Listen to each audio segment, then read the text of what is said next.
আজকে আমি আপনাদেরকে রান্না করে দেখাচ্ছি চিংড়ি দিয়ে মান কচু। আসসালামু আলাইকুম, welcome back to my channel আনহার রান্নাঘর। কচু অনেকেরই খুব পছন্দের খাবার, আবার কেউ কেউ মোটেই খায় না। যাই হোক, বিভিন্নভাবে এই কচু রান্না করা যায়।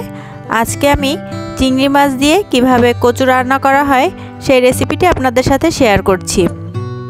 এজন্য প্রথমেই আমি এক ফালি কচু নিয়ে নিয়েছি। এখন কচুর খোসাটা খুব ভালোভাবে ছাড়িয়ে নেব। এখানে কচুর খোসা ছাড়ানোটা খুব ইম্পর্টেন্ট। কচুর খোসা একটু মোটা করে ছাড়িয়ে নিতে হয়। খোসা ঠিকঠাকভাবে ছাড়ানো না হলে কচুতে গলা চুলকাতে পারে। এজন্য কচুর খোসাটা খুব মোটা করে ছাড়িয়ে নিতে হবে। দেখতেই পাচ্ছেন আমি কিভাবে ছাড়িয়ে নিয়েছি। এখন কচুটা আমরা কেটে নেব।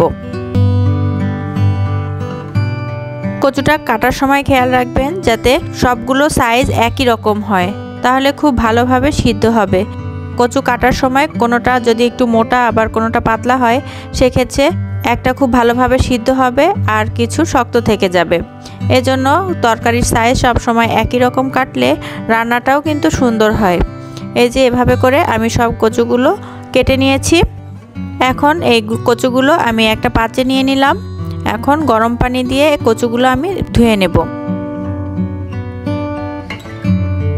আপনারা চাইলে কিন্তু কচুটা একটু লবণ হলুদ দিয়ে ভাপিয়েও নিতে পারেন। এখন আমি প্যানে দিয়ে দিলাম পরিমাণ মতো তেল। এখানে দিয়ে দিলাম 1 চামচ লবণ। এখন আমি এখানে চিংড়ি মাছ দিয়ে দিলাম সামান্য হলুদের গুঁড়া। এখন এই তেলের মধ্যে চিংড়ি মাছটা খুব ভালোভাবে ভেজে নিতে হবে।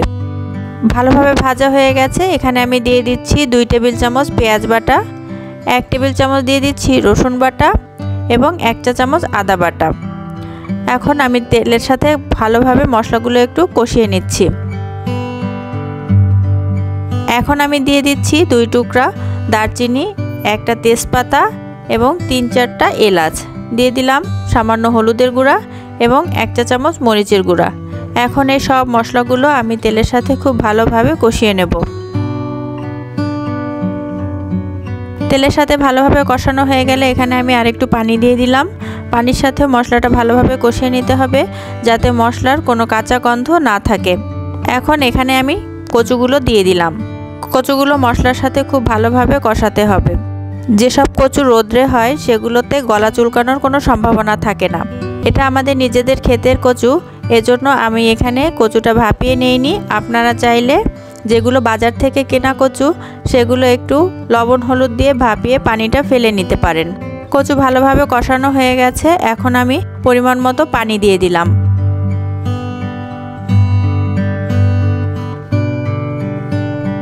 সিদ্ধ হওয়ার জন্য আমি ঢাকনা দিয়ে ঢেকে রান্না করে নেব। আমি এখন ঢাকনাটা তুলে আপনাদেরকে দেখাচ্ছি। দেখতেই পাচ্ছেন কচুটা খুব ভালোভাবে সিদ্ধ হয়ে গেছে এবং কচুটা অনেকটা গলে গেছে। এই পর্যায়ে আমি উপর থেকে 1 চা চামচ ভাজা জিরার গুঁড়া দিয়ে দিলাম। এভাবে এই জিরার গুঁড়াটা দিলে টেস্ট অনেক গুণ বেড়ে যায়। এই যে আমাদের কচুটা রান্না হয়ে গেছে। এখন পরিবেশনের পালা। কচু রান্নার পর যদি এভাবে গলে যায় সেই কচুটা খেতে বেশি ভালো লাগে।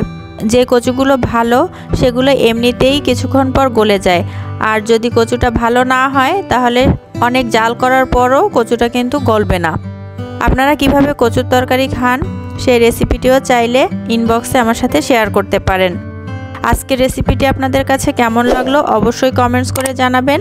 আর রেসিপিটি ভালো লাগলে প্লিজ আমার চ্যানেলটিকে সাবস্ক্রাইব করবেন। সবাই ভালো থাকবেন। আল্লাহ হাফেজ।